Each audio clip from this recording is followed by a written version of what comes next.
راكي تحوسي على بوراك يكون بنين ومقرمش، تبعي معايا الوصفة واستمعي للقرمشة.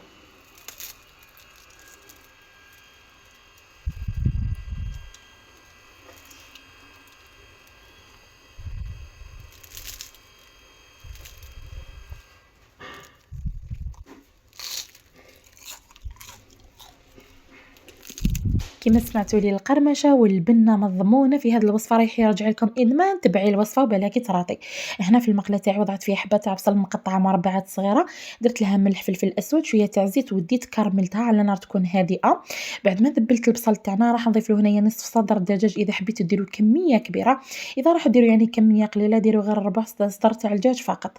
هنا راح ديروا توابل الدجاج، راح ديروا توابل الشاورما اذا توفرت معاكم تمد بنه روعه، ملح فلفل اسود، ديروا بابريكا حلوه، ديروا كمون، راس الحانوت، كزبر مرحي، وبلا ما ننسى طبعا الملح، زوج سنينات نتاع ثوم كذلك سكرفشتهم، وديت قليت جيدا على نار تكون هادئه. افتحوا جيدا هذاك الدجاج بالسباتولا ملعقه خشبيه باش يطيب معكم. بعد ما طاب لي الدجاج تاعي ضفت له هنايا كميه من الفرماج الطري وكذلك شويه تاع الهريسه، وزدت ديته على نار قسمين ينشف معنا شويه ونخليه يبرد.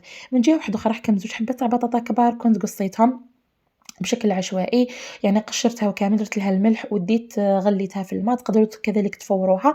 هنايا درت لها ملعقه صغيره تاع المارغرين ولا الزبده تمد بنه روعه، وقمت يعني بالهرس تاعها بهذيك الاداه اللي كنتوا تشوفوا فيها. ضفت لها زيتون اسود مقطع يعني صغير، ضفت لها هذيك الخليط يعني تاع الدجاج كامل اللي كنا طيبناه في المرحله الاولى. وهنا حبيباتي لازم تخليو الحشو تاع البوراك تاعكم لازم تخليوه يبرد. نجيو هنايا نطويو حبات البوراك تاعنا كيما راكم تشوفوا، نديو نقليوهم في زيت يكون ساخن.